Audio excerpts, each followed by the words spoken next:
We joked about the top 10 worst Final Fantasy games, but now it's time to get serious. We're sticking to the Roman numerals only. There are plenty of entries to choose from, and it feels like the logical and fair thing to do. Of course, that means the tactics can't be on the list, and not all of us were happy about that. But sticking to the core series, you really have to focus on what makes Final Fantasy games unforgettable. The story, the characters, the music, the combat, the bosses, the world. We love it because it carries a tradition, but we also celebrate it when it breaks new ground. Some of these entries we agreed on, some were bitter battles that ended in a near draw. But it must be done, and the time is now.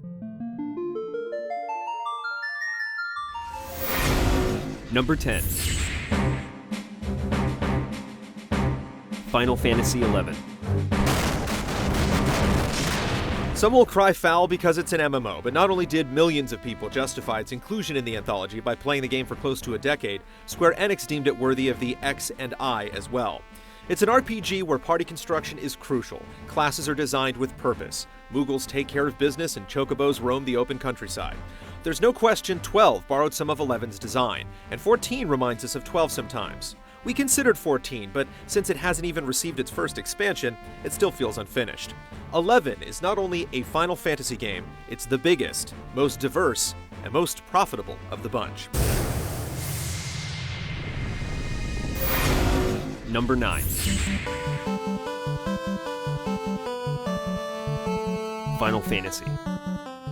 There's a lot to say about the first Final Fantasy. It saved a company, evolved a genre, and spawned one of the most successful game franchises in history. But forget all that. Final Fantasy isn't on our list because of legacy, but because of how well it still holds up. To this day, we still enjoy struggling through the game with a full party of white mages or an equally ridiculous setup. The game offers a level of freedom that many later entries failed to match, which is why it keeps being ported to nearly every platform on the planet. We also can't help but be charmed by its dorky idea of fantasy, like it's a kid opening up a monster manual for the first time. Number 8. Final Fantasy III. As the swan song of the Famicom Fantasy's lucky number 3 seemed like it would never get a Western release. While the 90s let us tolerate 2 in Origins and enjoy 5 in Anthology, it wasn't until 2006 we were able to sink our teeth into the primordial job system Ooze on the DS. And it was delicious. Watching your Green Onion Knights try out the varied classes was addictive, with new ones constantly unlocking. While the story doesn't have the drama, mellow or otherwise, of later entries, the scenario writing is still top-notch, asking you to eke out creative solutions. Also, birthplace of the Fat Chocobo and the Moogles clinch this old boy a spot. Number 7. Final Fantasy V. Okay, Final Fantasy V has a protagonist named Bartz. If you can get over the nonsensical nomenclature, you'll find it has arguably the best implementation of the job system in the main series, including 3 and 10-2. Many RPGs stick you with a group that's already mostly defined, but in Final Fantasy V, you get to build and rebuild your group as much as you'd like, creating a crew that really feels like your own. It also built on the emotional story in 4 by having a character meet an untimely demise long before we lost Aeris or General Leo.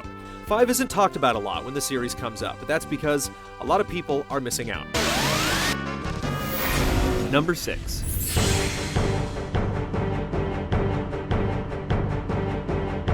Final Fantasy X.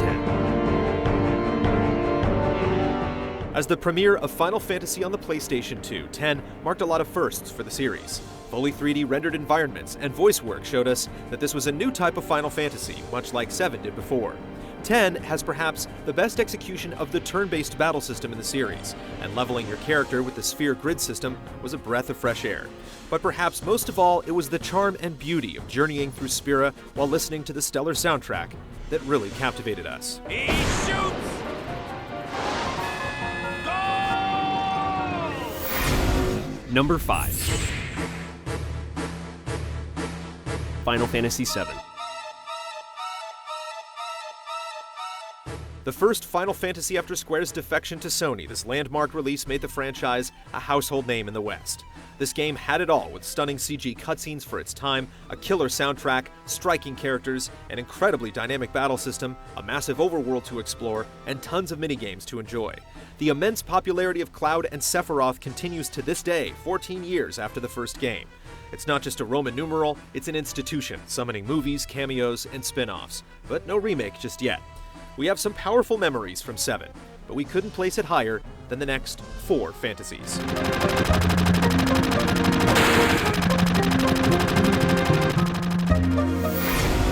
Number 4. I said you're the one that stinks, Hamshanks. Hear me now? Final Fantasy 12. 12 might be one of the more divisive games on the list, but we've placed it here due to the strength of its world and battle system. Setting gambits to determine party member behavior gives players great strategic flexibility when the system really opens up. And though Vaughn and Penelo weren't the most memorable leads, 12 features a great ensemble of expressive adventurers and a story that spares players a fair amount of melodrama. It shares its legacy with Final Fantasy Tactics, as both games take place in the realm of Ivalice. Drafted in a unique art style that appeared like a much more realistic fantasy than its console single-player predecessor, 10. We wonder where the series might have gone if Square Enix had continued in this direction. Bossler, go ahead. I will handle this rabble. Godspeed.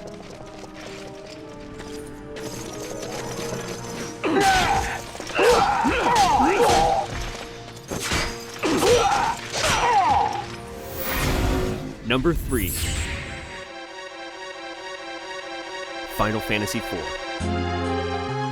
Known as Final Fantasy II when we originally played it on the SNES, the series' 4th installment was a huge leap forward, introducing an endearing cast of proud heroes and a rich storyline bolstered by fantastic music.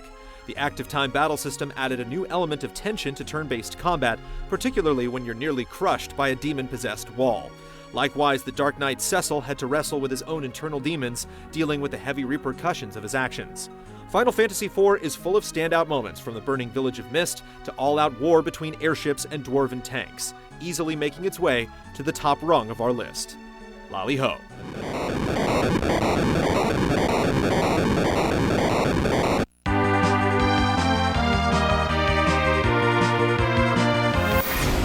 Number 2. Final Fantasy 9. Like any great homage, Final Fantasy IX honors its source material while still finding an identity for itself. Its pre-rendered environments show more detail and aliveness than most games we see released today, creating a world you just want to be in. Each party member turns out to be an actual person you learn to care about, where character class is not just a list of moves they'll learn, but something ingrained into their entire behavior and purpose. It's all part of what makes Final Fantasy IX a cohesive, precisely executed thought, and the greatest Final Fantasy you'll find outside of a cartridge.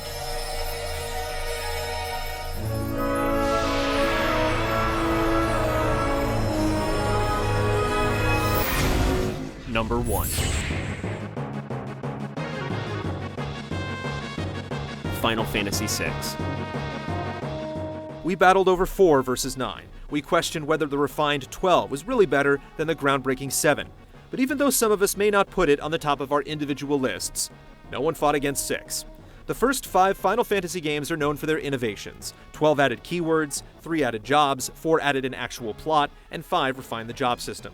6 is legendary because it is simply an excellent role-playing game. Every element shines: the roller coaster storyline, the peerless cast, the Espers and their Magicite system, not to mention the best villain and soundtrack in the history of the franchise.